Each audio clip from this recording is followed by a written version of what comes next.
Welcome to Lificast. My name is Johnny Ianson. We are the official podcast of the Leeds International Festival of Ideas 2022. And today we are talking the Metaverse. Is it the future of the internet? This deeply immersive computer game or somewhere we're going to buy all weird and wonderful digital clothes? Or is it, as Wired magazine questioned, just a deeply uncomfortable, much worse version of Zoom? Anyone who thinks they can predict the future of technology in the virtual world needs to remind themselves of the following quote from Newsweek magazine in 1995. The truth is, no online database will replace your daily newspaper. No CD-ROM can take the place of a competent teacher, and no computer network will change the way the government works. Fast forward nearly 20 years and people are dead excited about the metaverse. Last year, Facebook, of course, rebranded to Meta and said that the metaverse would be an $800 billion market by 2024. And everybody's buying into it. Microsoft, Apple, Google, everybody else. So today we're asking, is the metaverse our future reality? Joining us to explain more is Andy McKinlay, a European patent lawyer and senior associate at Page White Farrer. He also just happens to have a PhD in artificial intelligence. Andy, how are you? Very good. We have another Andy with us. It's Andy Douthwaite, the Chief Commercial Officer at Douthwaite, which is a metaverse studio that helps brands reach millions of people on platforms like Roblox, Fortnite and Core. Hi, Andy. How are you? Good. And we have Cramp, who's the head of business development at Production Park for Explore, which is the world's first research and innovation centre for entertainment, technology and production. Hello. Hello. First things first, I feel very inadequate sharing a table with you gentlemen, so please be gentle with me. Let's start with the obvious question, and I'm going to come to you, Andy. Okay. Andy Douthwaite from Douthwaite. What is the metaverse? Yeah, big question. There's a few different ways of looking at it, I think. One is to say it's a series of connected 3D worlds that people play in, they socialise, potentially learn, work. And that's kind of a utopian future of everything's great, we can access this world through our phones, through VR, through computers, and everyone's connected. Everyone's doing this in a space, in different spaces. And we're seeing that in platforms like Roblox already, where young people are socializing online in these virtual worlds that look a little bit like what I've just described. You know, they're playing games, they're socializing. In some instances, they're learning. But I think that kind of leaves out a lot of the obvious stuff that everyone's talking about, which is blockchain, AI, VR, all these different technologies that I think if you were to search what is the metaverse, you'll find a definition that relates to each one of those. Mm-hmm. The metaverse is blockchain, the metaverse is Web3, the metaverse is virtual reality. Whereas in my mind, the easiest way to think about it is it's almost a space and time in the future where we're just generally spending more time connected in these 3D spaces. And so it's like, it is a iteration of the internet that we use in a different way. But the important thing is that you can access it through lots of different technologies, through my phone, through my laptop, through VR, and you can still be in the same experience as someone else. And it's almost a mixture of being a 3D immersive internet that's shared by different people. So I think the best way to think about it is a space and time in the future where we are more connected online in more immersive experiences.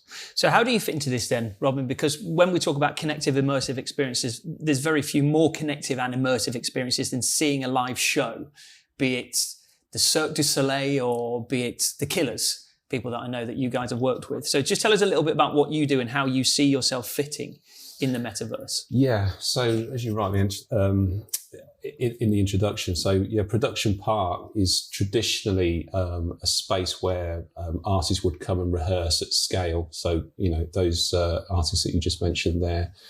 The interesting point with our particular facility is we've recently opened another element to the park, this Explore brand, which essentially looks at R&D and innovation of the live and technology entertainment space. So within that, we've actually got a new studio that very much gets into the realms of virtual production. So we're talking sort of like game engine technology that drives, real-time motion of cameras and large screens with LED of scale in a big studio.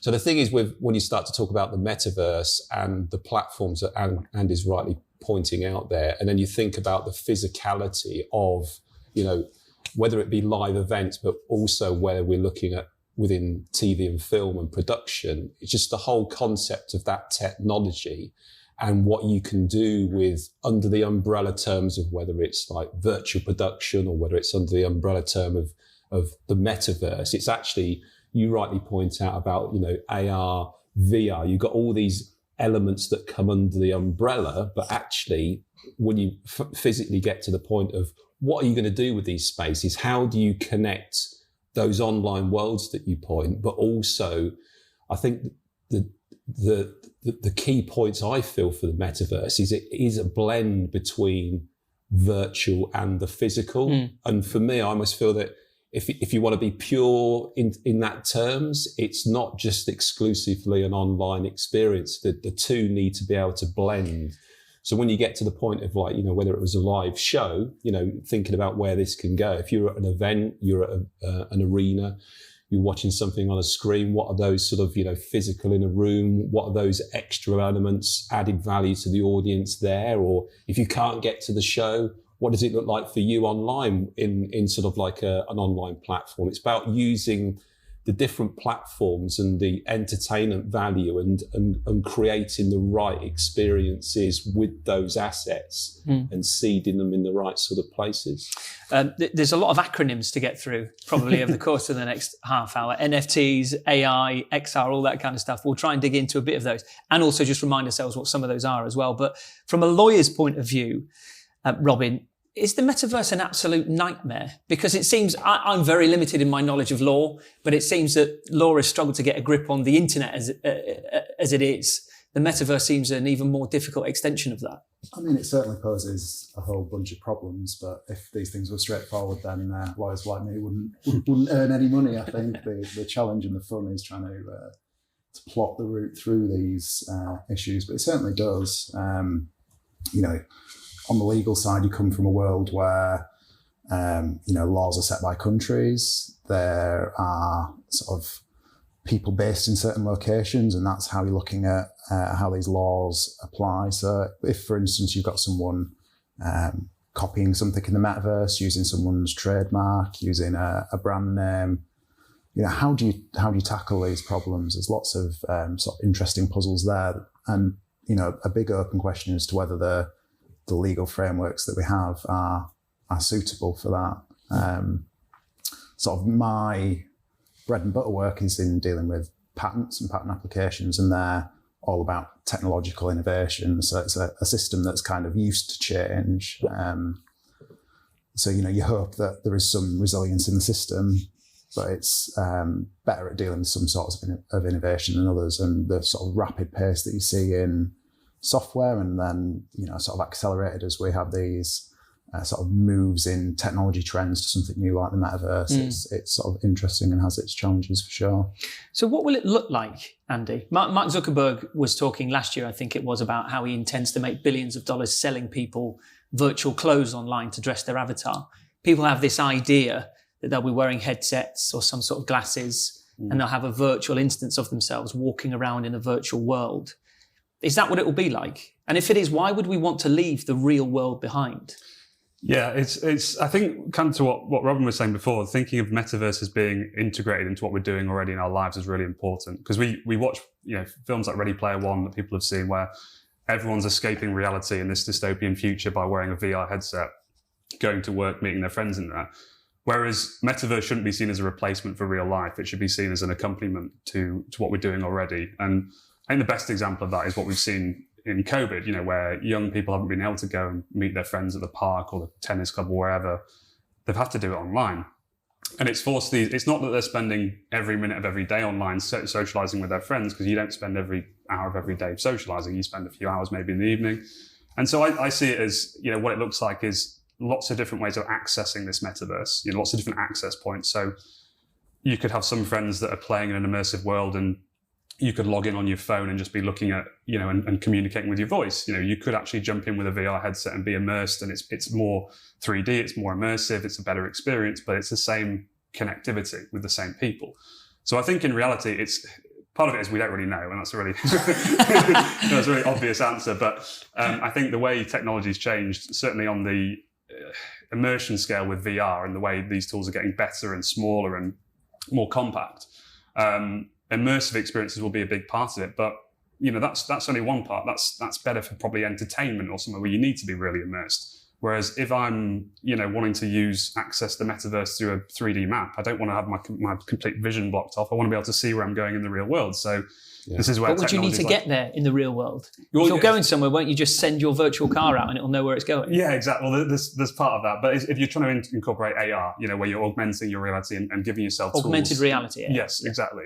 And in that instance, there could be some tools you might see them built into cars, whereby maybe this isn't the metaverse, maybe this is just the umbrella stretching a bit too far because it's often used as umbrella term. But imagine in some of the cars, they're now building in almost augmented reality screens into the windscreen, so it'll tell you where to go. And there's aspects of that. And I think that all fits under this umbrella of metaverse, but it's just broadening all the time. I think that's part of the problem, is that metaverse started out as being described in a book in the 80s around a virtual space people meet online. And since we've created more technologies that would support this, like VR, things like innovations like blockchain that would, support encrypted, money on the internet, it started to broaden and become all these different facets that actually just all lead to the same thing, which is we spend more time online connected to other people. And so that doesn't mean you spend all your time, just like at the moment, we don't spend all our time online, although, close to it. A fair old portion of it. I think that it's no different from viewing it like how we access the internet today. It's just that those experiences will be more integrated. And, we could throw another acronym like Internet of Things, IoT, where more devices are connected. And, there's just a lot of it's just not viewing it like it's going to be a load of people sat in a room with a headset on playing games, because that's not how the kids play today. I think the term in itself as well, it's a relatively new term in the current climate. And I think the fact that Facebook rebranded brings it to the fore as well. But again, the reality is because the fact we're having this debate is that there's this term and it's like, what is this? But actually a lot of this stuff underneath this has been around for a while. It's just actually, it brings it to that point that because you put a title on it, it becomes more of a thing. And just before I came in today, I was talking to my wife coming down here and she's like, what is it going to be, another one of those Internet of things? And you just mentioned that again. So it's one of these terms that Internet of Things was a thing. And then people are like, okay, well, what is that? And then it's almost feels a bit of a distant memory. And it does seem like a catch-all term, like cyberspace is a catch-all term. Yeah, internet as well. It's like, it's the same thing. I think that Meta probably contributed to that in that, they've been traditionally a social media connectivity company. They've acquired a VR company and then changed the name to Meta, and suddenly everyone goes, well, metaverse is virtual reality. If you ask most people after that announcement, they think Meta is the metaverse. They're building the metaverse. I think sort of a reasonable amount of skepticism about, not AR so much, but virtual reality take-up. I mean, to me, I did a whole load of work on 3D TVs and glasses, and they all, didn't go anywhere because people were not interested in wearing that kit. They didn't find it a nice experience generally to get involved in those. Things are becoming more popular. There are some sort of enabling technologies for that, but it's not like, my mum sat at home with a VR headset on, or I've got tons and tons of peers who are sort of interacting with virtual reality kit on a regular basis. So it's good that it's an umbrella, but in a sense, that's sort of driven by the fact that this sort of narrow thing that people maybe think of the metaverse isn't quite exploding in perhaps the way people might imagine. I think that the difference is that something like a virtual reality experience is quite, unless they've got significant people with the headsets, it's quite a solo experience. It's the same as watching TV. When you watch TV, you can watch TV with someone else, but I think the shift from what we're seeing and the shift to things that are being described as metaverse is that they're inherently social. They're all, there's people are logging into these gaming platforms and just doing it to chat with friends. Whereas, by having to buy expensive hardware, you're limiting that audience. Therefore, there's less likely to be that network effect. It becomes more exclusive, which kind of defeats the purpose of the metaverse. But just on that idea of this communal experience, and I think this is something that you'd be able to speak on, Robin, is that Mark Zuckerberg, who's obviously going to get a lot of mentions here. I was watching, I don't know if you've watched it, Facebook's hour-long presentation about the metaverse. At one point, there's a woman sitting on the settee scrolling through Instagram, and she sees a friend at a concert, and the friend is like, "Oh my God, you've got to join concert." And she's immediately at the concert, and then they get tickets to the after show, and it's all done virtually. But there is the tangibility of a real life experience that can't be replicated, isn't there? And there is also an element of exclusivity. Yeah. I'm here with whether it's 100 or 10,000 other people, but the rest of the world isn't, which is often part of the fun of being at a live event or a live show, isn't it? And I just wondered, are we jeopardizing that experience by inviting the world in virtually? I think if you look at it from a perspective of an artist and you think about them as a brand, they're always, obviously it's music first. Anybody getting into that world is like, it's all about your creative output, and then as part of that, you want to get to an audience and you naturally create fandom as part of that. And then you're getting into a state of, there's only a finite amount of time to actually move around the world, or whether you go on a global tour if you're this scale, or whether if you're an up and coming artist, you're still sort of moving around to different locations. But the reality is you can only fit so many people in a room or a space or a stadium or an arena. And this is about that point of, being in the room is best. Yeah. Being that experience is the best. But what is the next element? So you can argue, do you want to add extra value to an audience in the room at a large arena, and say, like, if it's such a big scale, mostly you're watching on a big screen, which if you really think about it, you're in a live, a 90,000 seater space and you're actually still watching it on the screen. But in your head, you're like, I'm here, so I'm here. But in reality, you're still watching it on the screen. So there's that. Do you want to start to augment anything on the physical space? But then when you start to think about the amount of people that want to come, that can't come, what do you create? So I think you're always going to be best to be those live experience to be there. But actually all of this metaverse and the technology that surround this to add extra opens up the gates and doorways for people to be part of that experience that wouldn't be able to get there through a geographical location, or just the fact that they couldn't afford the epic ticket costs as part of that. So I think there's a place for everything. There'll be some interesting discussions, I guess, in the future because especially the way the music industry has changed now. Maybe this is slightly off topic, but touring is such a huge part of a band's revenue now. Of what do you do in that instance? Will people pay more to be there live, obviously, and then people will pay a little less to go virtually? But I totally get what you're saying, because I grew up and religiously used to watch the video of Queen playing at Wembley for their kind of Magic Tour in the late 80s.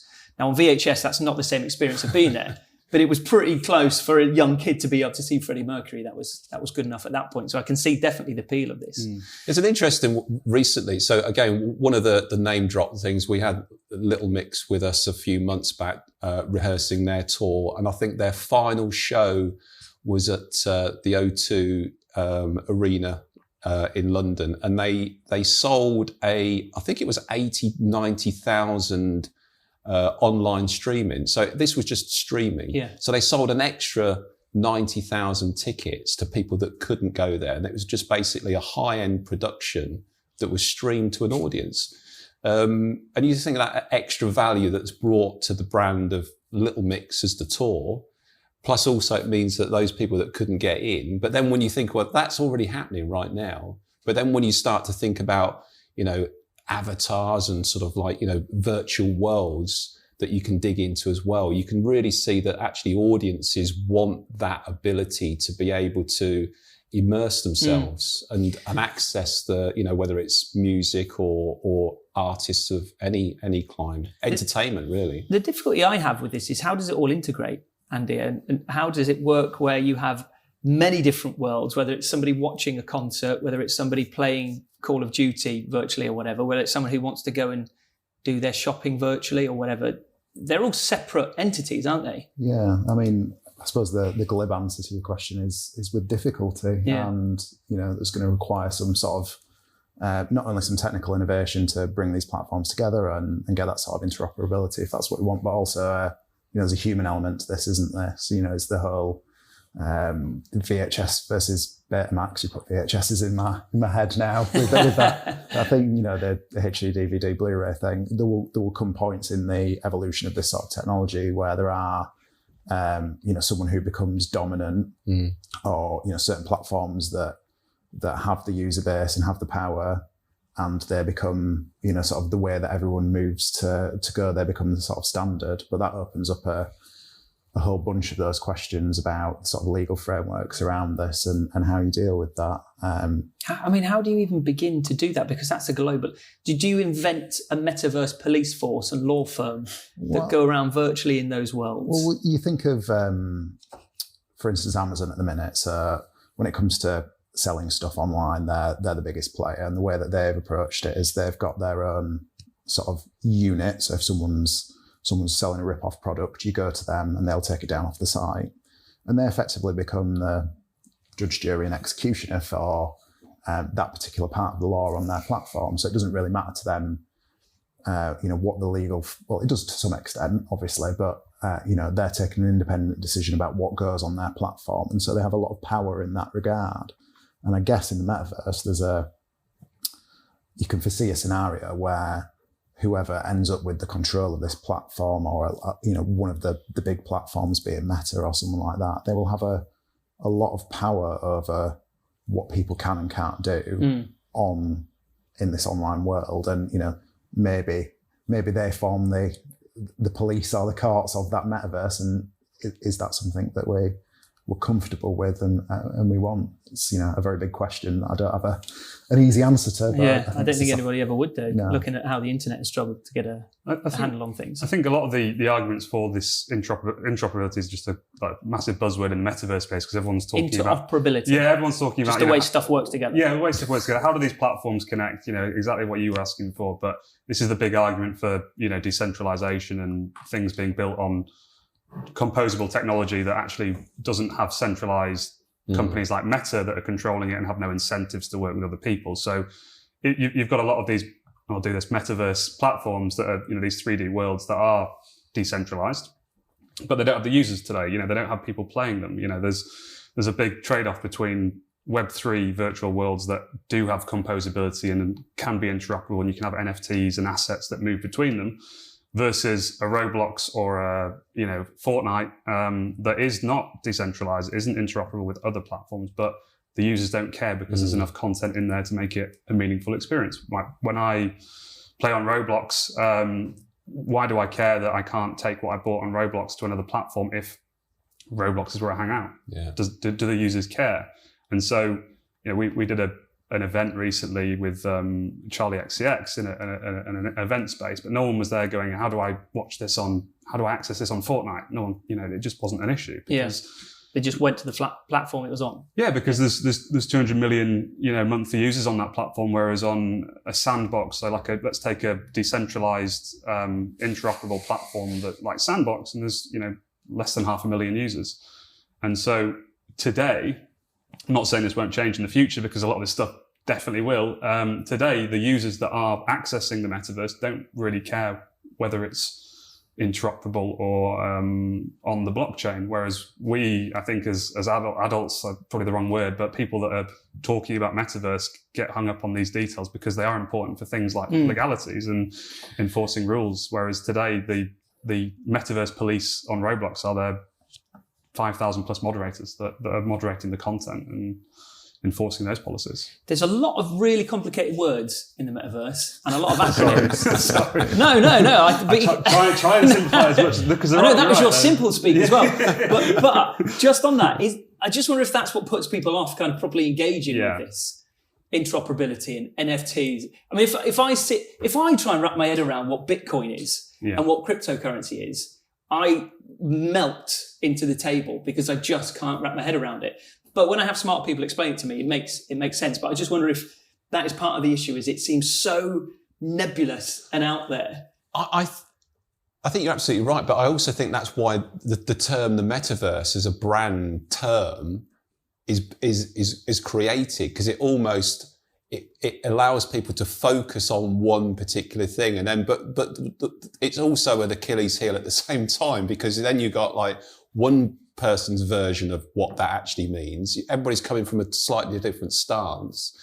I just ultimately think everybody's going to have a different view of it, and it's going to constantly keep evolving. And in our sort of hour that we've got here, we can only scratch the surface, I think. If that.